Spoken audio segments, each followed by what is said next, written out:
ये देखो, यही मेरा घर है।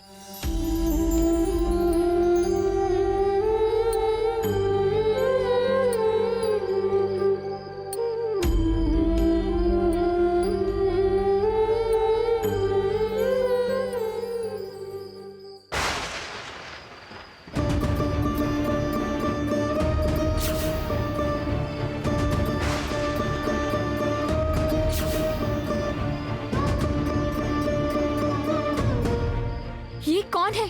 क्या हुआ है इन्हें? ये मेरी बीमार पत्नी बहुत गंभीर बीमारी से जूझ रही है और ये सब मेरे बच्चे हैं। पापा, माँ को बहुत तकलीफ हो रही है, माँ के लिए दवा लाए हैं।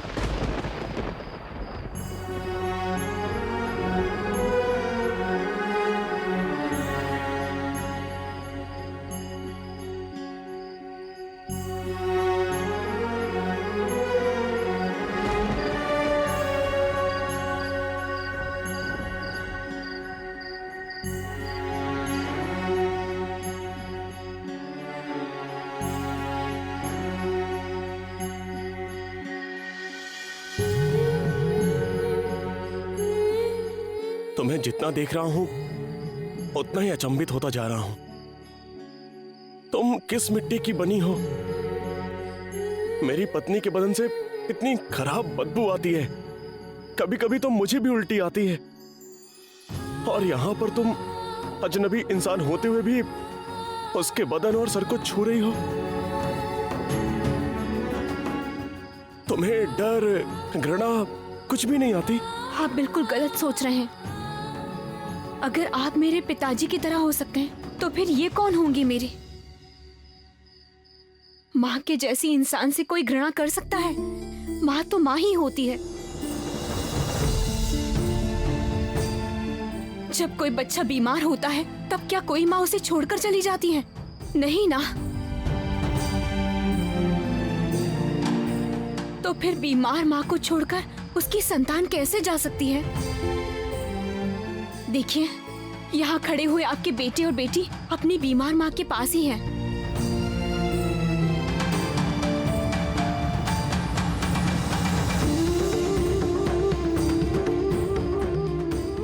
जिंदगी में बहुत सारे इंसानों को देखा है, लेकिन सच में तुम्हारे जैसे इंसान पहले कभी नहीं देखी। तुम अलग हो, तुम सबसे अलग हो। मेरी मुसीबत के वक्त मैं सबके दरवाजे पर घूमा हूं, सबने मुंह फेर लिया मुझसे। किसी ने थोड़ी सी भी मदद करने के लिए हाथ नहीं बढ़ाया, किसी ने मदद नहीं की। दिन ब दिन अपनी पत्नी को बिस्तर पर छटपटाते हुए और बेहोश होते हुए अपनी आंखों से देखा है। दवा का इंतजाम करने में बच्चों के लिए 2 वक्त के लिए मुट्ठी भर चावल का भी इंतजाम नहीं कर पाया हूं मैं।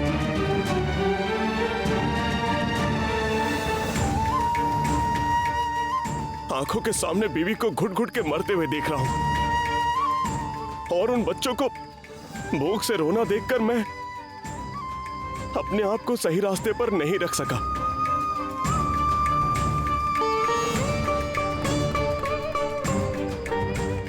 इसलिए मजबूर होकर मैंने इसी रास्ते को चुना है। भीख नहीं मिलेगी तो फिर छीन कर ही लेना पड़ेगा ना।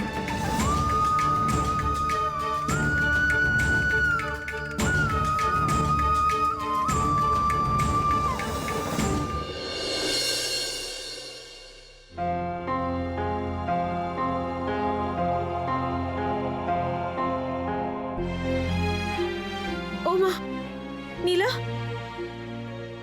आओ बैठो। आप अभी भी यहाँ पर बैठी हुई हैं? लगता है आपको भी नींद नहीं आ रही है ना?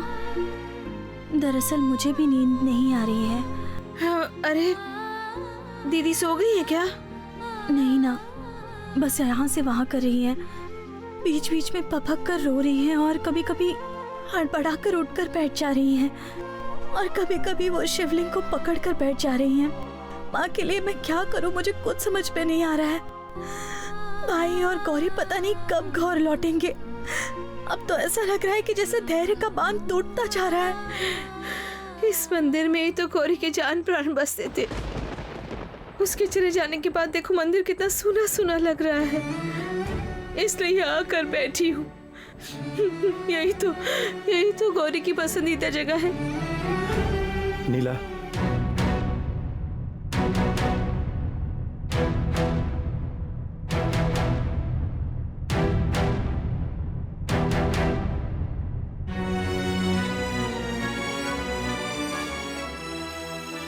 मैं कभी भी भगवान पर विश्वास नहीं करता था, लेकिन जानता हूं कि यही जगह है जिस पर गौरी को बहुत यकीन था।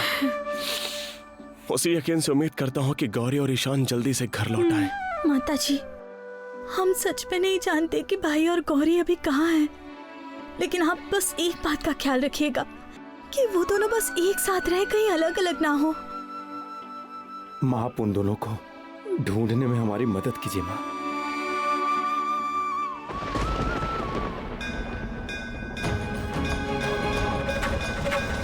चर्मंबराधारे खड्गकर्त्रे करे हरे कपालेन्दि हरे वामे कालिकाव्यै नमस्तुते नीलोत्पलजटाधारे सिन्दूरेन्दुमुखोदये स्फुरद्वक्त्रष्टदोषणे कालिकाव्यै नमस्तुते।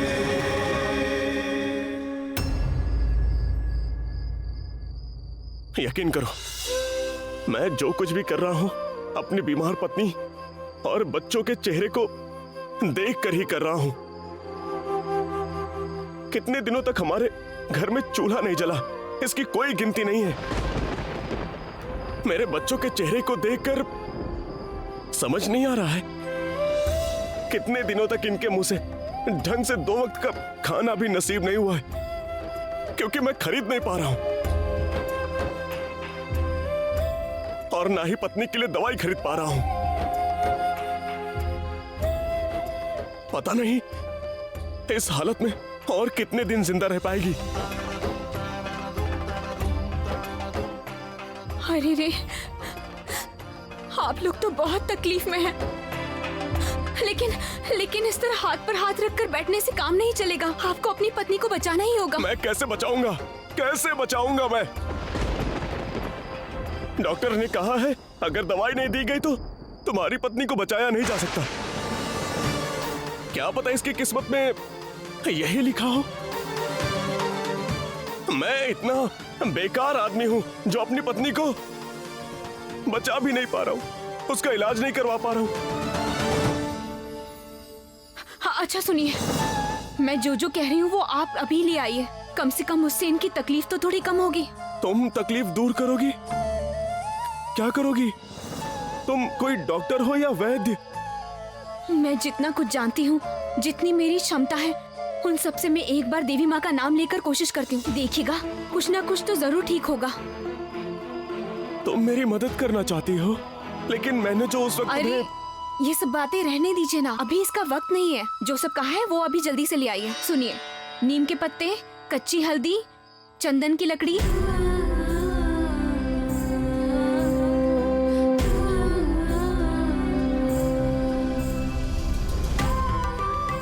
समझ गए?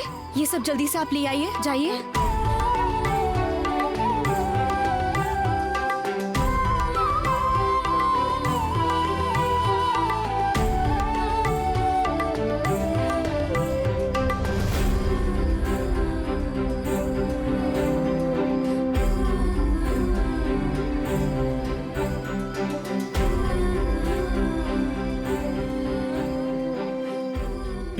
ये लो, ये तुम्हारी जड़ी बूटी और ये चंदन की लकड़ी उधार लाया हूं।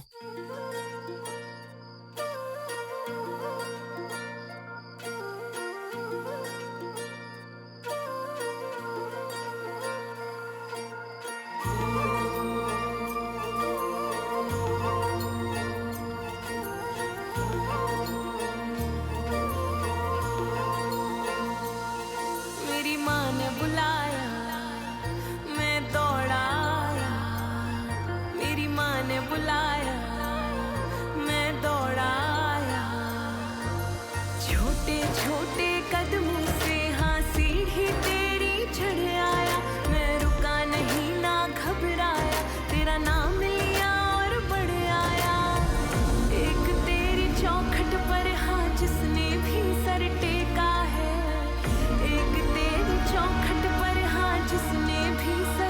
जरा इनका सर उठाइए ना। भींस के बदल गए मैंने आंखों से देखा दिन लीजिए। हाँ, थोड़ा और, बस थोड़ा और।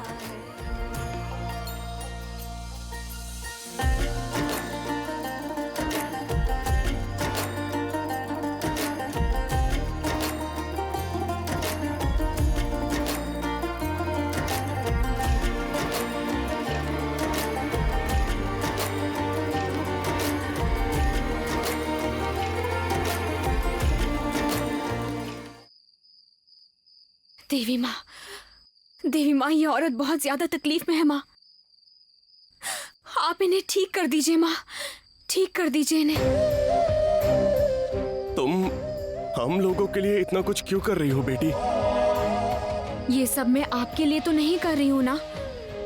एक इंसान की तकलीफ में दूसरे इंसान की मदद करना, यही तो इंसान का धर्म होता है, और मैं उसी धर्म का पालन कर रही हूँ। और हाँ, आप भी गलत काम छोड़ दीजिए। गलत रास्ते पर चल के पैसे कमाने से कोई मतलब नहीं निकलता। इससे देवी माँ को बहुत गुस्सा आता है, वो सजा देती हैं। अच्छे रास्ते पर चलने की कोशिश कीजिए, देखना देवी माँ आपका साथ देंगी, आपके सारी तकलीफें दूर कर देंगी। वो आपको कोई पाप नहीं लगेगा, बल्कि आपको पुण्य लगेगा। पाप पुण्य? नहीं नहीं, मैं इस पर यकीन नहीं करता। वो उस वक्त जब हम बिना खाए मर रहे थे, उस वक्त तो किसी ने हमें खाने को कुछ देकर पुण्य तो नहीं कमाया ना। इसलिए पेट की आग को शांत करने के लिए मैंने गलत रास्ते पर चलकर खाने का इंतजाम किया था। ऐसी बातें अगर हम सोचेंगे तो हम भूखे मर जाएंगे। पहले ये बच्चे, उसके बाद पाप पुण्य। पहले अपने बीवी बच्चों का पेट भरूंगा, उसके बाद ही पाप पुण्य।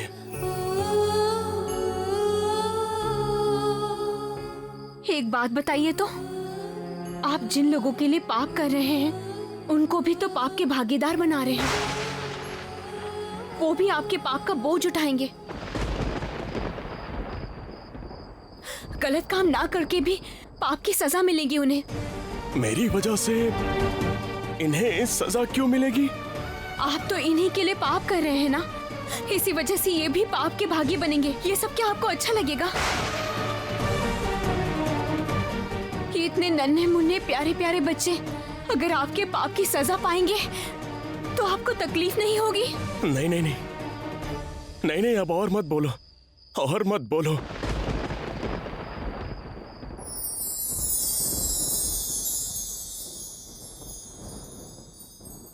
अजी कहाँ हो? मुझे अभी बहुत अच्छा लग रहा है, लगता है।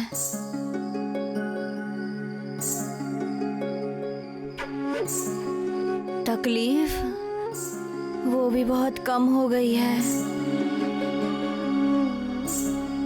बुखार लग रहा है, थोड़ा कम हो गया है।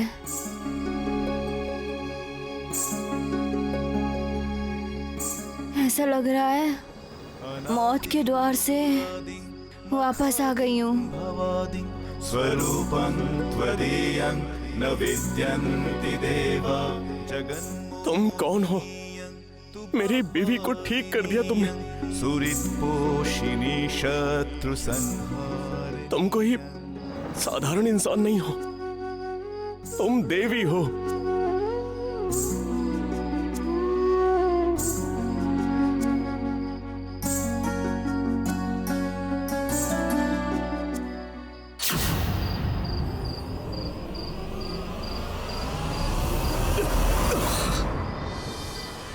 अरे इसे कहाँ से लाया है?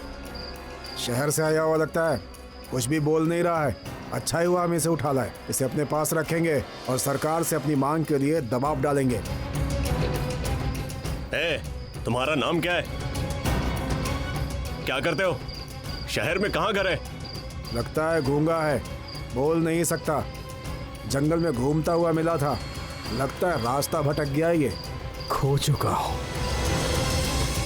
मेरे पास एक ही तो संपत्ति थी, गौरी,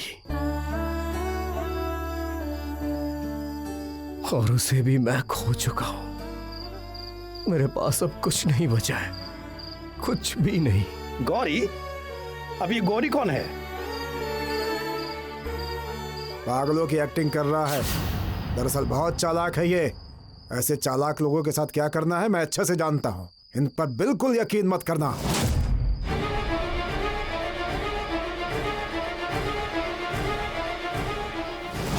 तुम्हें पहचानने में मुझसे गलती हो गई बेटी। तुम तो करुणामयी हो, यकीन करो। मैं सोच भी नहीं सकता कि मेरी तरह एक चोर की कोई मदद भी कर सकता है। उनकी सब बातें मैंने अपने कानों से सुनी है। मैंने आपको बहुत बार बोला है, आप ये सब गलत काम छोड़ दो। आपका ये पाप मेरे बच्चों को भोगना पड़ेगा। आपका गलत काम का प्रायश्चित मेरे बच्चों को करना पड़ेगा।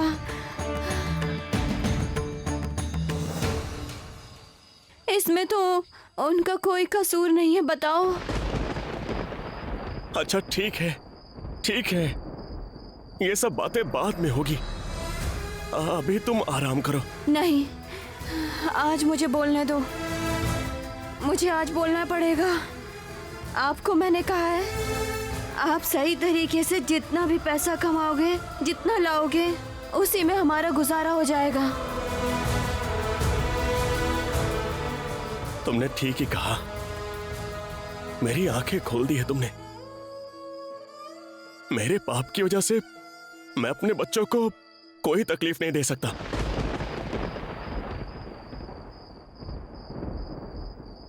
अब से मैं चोरी नहीं करूंगा। खाना नहीं मिलेगा चलेगा, पर मैं गलत तरीके से पैसे नहीं कमाऊंगा। सही तरीके से पैसे कमाऊंगा। ये लो बेटी, तुम्हारे सोने के सिक्के मैंने चोरी कर लिए थे, ले लो इसे। नहीं नहीं, ये पैसे आप मुझे मत दीजिए, आप अपने पास ही रखिए इन्हें। ये देवी माँ का आशीर्वाद है और इसकी आपको बहुत ज्यादा जरूरत है। इन्हें बेचकर अपनी पत्नी का इलाज करवाइए और अपने बच्चों के लिए खाने का इंतजाम करवाइए।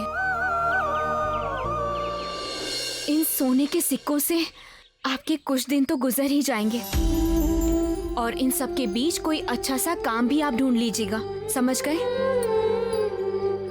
बेटी, इसे तो मैंने तुमसे चुराया था ना। ये अब कोई चोरी की हुई चीज नहीं है, ये मैंने आपको दी है। और कोई दुविधा अपने मन में मत रखिए। सच में बेटी, सच में तुम साक्षात देवी हो बेटी, साक्षात देवी हो। ऐसा नहीं है, आप गलत समझ रहे हैं। मैं कोई देवी नहीं हूँ, मैं तो एकदम आम इंसान हूँ। और हम सब तो देवी माँ की संतानें हैं। आप भी देवी माँ के सामने प्रणाम कीजिए। देखिएगा, देवी माँ आपके सिर पर जरूर आशीर्वाद का हाथ रखेंगी।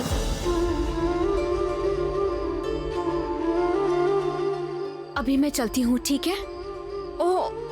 आप लोगों को बताकर जाती हूँ कि किस तरह जड़ी बूटी तैयार करके दोपहर में इन्हें देनी है।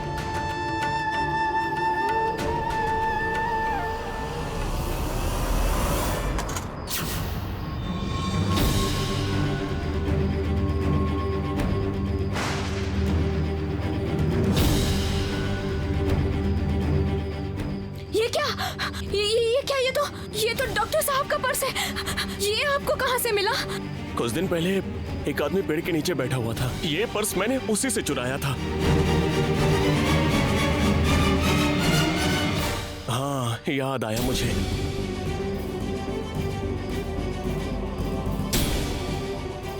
इस पर्स में मैंने तुम्हारी तस्वीर देखी थी, इसीलिए तुम जानी पहचानी लग रही हो मुझे। तस्वीर?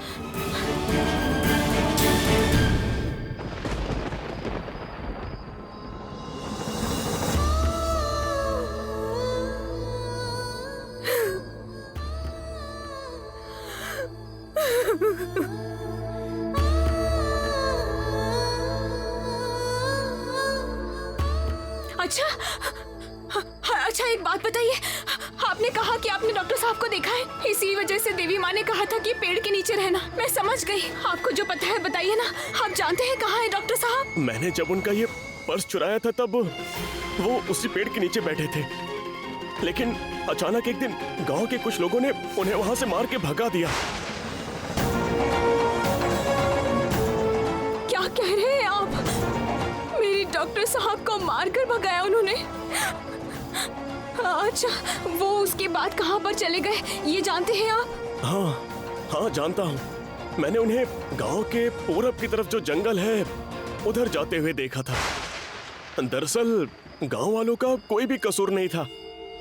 वो एक डॉक्टर है, ये बात उनमें से कोई नहीं जानता।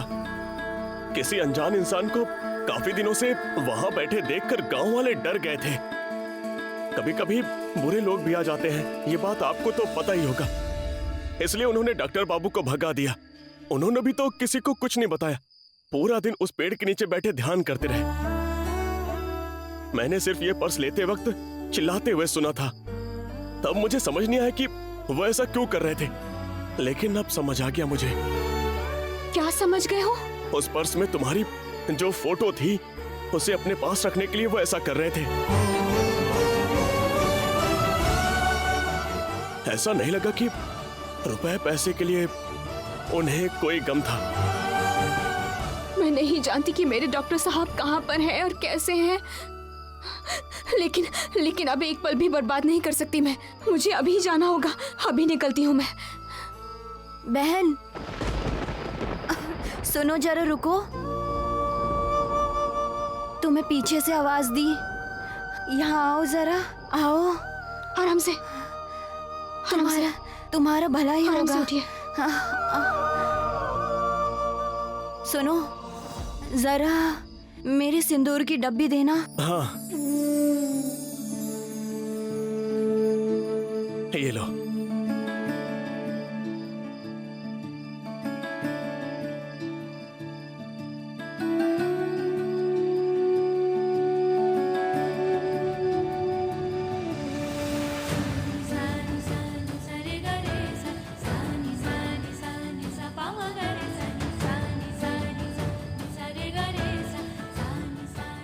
फिक्र मत करो, तुम अपने पति को जरूर ढूंढ लोगी।